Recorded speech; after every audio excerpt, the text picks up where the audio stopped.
Raríssimas, raríssimos e raríssimas, bom dia ou boa tarde, eu não sei, estou falando com vocês do futuro. Eu sei que eu havia prometido aqui um silêncio radiofônico, né, do outro lado da lua, mas eu estou aqui do outro lado do mundo com uma diferença de fuso muito grande, então eu acho que enquanto aí ainda é dia 19, aqui já é dia 20, mas eu não poderia me furtar a conversar com vocês sobre algumas ideias que me tiraram literalmente o sono. Eu acordei hoje às 5 da manhã de novo com a cabeça fervilhando e apelei para o meu divã, para o meu interlocutor imaginário preferido, e a conversa foi tão boa que eu tenho que registrar e compartilhar isso com vocês. Tudo começou com, passeando por aí, olhando templos, alguns templos mais austeros, alguns templos muito exuberantes, com divindades, com universos paralelos e vidas na sequência, e coloridos, e estátuas do Buda sorrindo, estátuas do Buda meditando. Aliás, eu vou usar uma dessas imagens que ele estava efetivamente sorrindo de um modo inequívoco para ilustrar o episódio de hoje. Eu acordei pensando hoje, falei, mas que coisa engraçada, né? O pouco que eu sei, eu não sei quase nada dessa história do Siddhartha Gautama, do Buda, etc e tal, que eu me lembre, o cara tinha chegado à profunda conclusão, que a gente vivia correndo atrás do próprio rabo, que toda a infelicidade, todo o sofrimento do mundo era uma falta de entendimento de como as coisas realmente funcionam, que se você conseguisse um certo distanciamento, você ia perceber que está tudo conectado, que o resto é ilusão, que por trás desse véu de Maia, o véu das ilusões, você ia entrar em contato com essa coisa onde está tudo, é uma coisa só. Estou falando aqui de uma maneira grosseira, claro. Então, para mim, essa questão do budismo sempre pareceu, tem uma forte ressonância para mim com essa questão de física quântica. Aliás, foi como eu comecei a conversa com o ChatGPT, tá? Dei uma olhada lá, falei, desculpa, esse papo de budismo me lembra um pouco. Eu sei que teve livros na década de 70, o tal da física, tem muita gente aí tentando falar de física quântica como uma coisa mais ou menos mística, mas vamos lá, se o budismo original era uma coisa de simplicidade, da onde que saiu essa confusão toda, da onde saiu essa complexidade, da onde saiu essa riqueza de histórias? Será que humanos sempre vão precisar de inventar histórias? Não é? Aliás, fazer um parêntese aqui, ontem foi sexta-feira, ontem ou anteontem, depende aí do referencial, foi sexta-feira santa, e eu também acordei de madrugada com dúvidas teológicas. Eu nunca entendi muito bem a história de salvação, nunca entendi muito bem o que acontece depois da cruz, eu nunca entendi muito bem. Então, caso você compartilhe, ou caso você fique intrigado, o que história é essa muito bem de salvação, eu vou dar o link aqui para uma outra conversa com o ChatGPT, em que conversamos sobre esses aspectos da teologia católica, sobretudo, ok? Ok, mas vamos voltar aqui para o nosso amigo Buda. Eu falei, cara, desculpa, da onde vem essa necessidade nossa de ficar inventando histórias loucas e tal? Eu sei que a conversa foi absolutamente genial.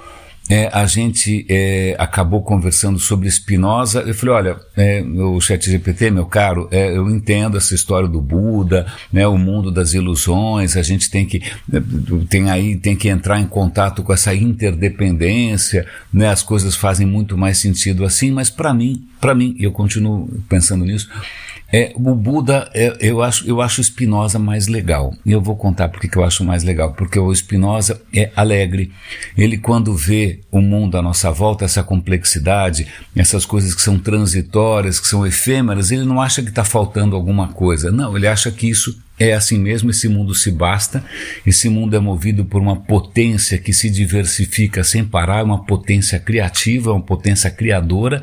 Portanto, o mundo é pleno, o mundo não falta nada, não tem nenhuma carência, não tem nada, ninguém está devendo nada para ninguém. O mundo é criação contínua e isso deveria nos alegrar. E eu sinto nessa coisa do Buda um afastamento do mundo, como se o sofrimento viesse justamente dessa transitoriedade. E para o Spinoza a transitoriedade não é sofrimento, não é uma deficiência do mundo. Ninguém está procurando em Spinoza uma coisa eterna, uma coisa imutável. Não, pelo contrário, Spinoza abraça esse fluxo, né? Pensando aí no Heráclito, aquele filósofo grego e tal. E aí a conversa foi avançando, né? O ChatGPT fazendo outras ressonâncias, procurando outros paralelos, contando de várias linhas do budismo, algumas mais austeras, outras um pouco mais populares e mais fáceis, outras um pouco mais coloridas. Mas aí a coisa foi avançando e foi ficando tudo muito bonito. Ele lembrou de Spinoza, ele lembrou de Nietzsche, da alegria da vida.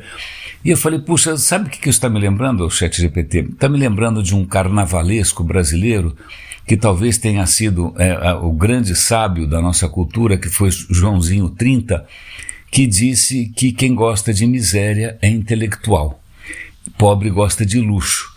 Né, porque veja bem, né, quantas religiões, quantas filosofias pregam a austeridade, o afastamento desse mundo, né, e isso nunca faz muito sucesso. Né, então, talvez seja isso que tenha faltado para o Spinoza, tenha faltado na escola de samba do Spinoza, ou talvez a própria escola de samba seja espinosista e não saiba disso. Né, talvez essa alegria brasileira seja de alguma maneira heraclitiana e a gente não reconheceu. E aí o episódio foi avançando.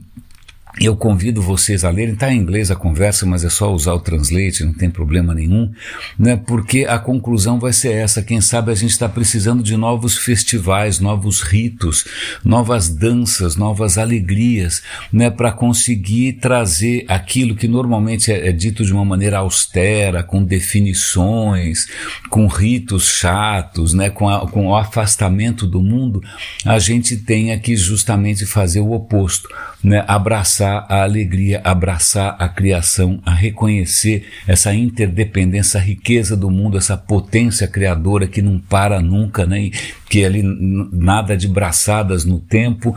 Eu acho que é isso que está faltando e talvez seja isso que me falte, talvez eu não seja, já que isso foi uma coisa que apareceu na conversa.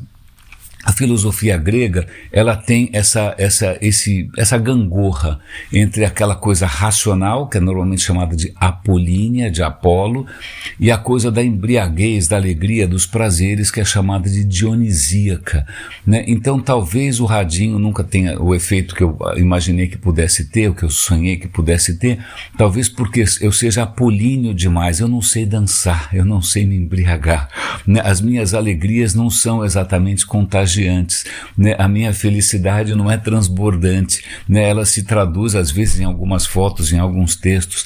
Talvez seja isso, talvez falte para mim um pouco de Joãozinho 30 e reconhecer a sabedoria que existe por trás da carnavalização e da celebração da vida. Mas eu vou dar o link aqui para vocês, né, até para entender um pouco mais de como o budismo se encaixa não só em uma certa visão física, né, da teoria do campo quântico, como isso se desdobra em várias outras religiões, essas ressonâncias todas, mas fica aqui, na verdade, o meu convite, né, para a gente repensar essa questão da arte como êxtase, né, da vida como uma aventura estética, né, ao contrário de tudo que prega o afastamento desse mundo, de tudo que prega o horror, né, ao prazer e à diversidade e ao colorido da existência. Raríssimos e raríssimos, essa foi minha intervenção extemporânea, né? Eu devo estar de volta em uma semana. Cuidem-se, por favor, e gozem, e divirtam-se, né? E vivam e abracem a vida, para essa vida não falta nada. Um grande abraço e até a volta.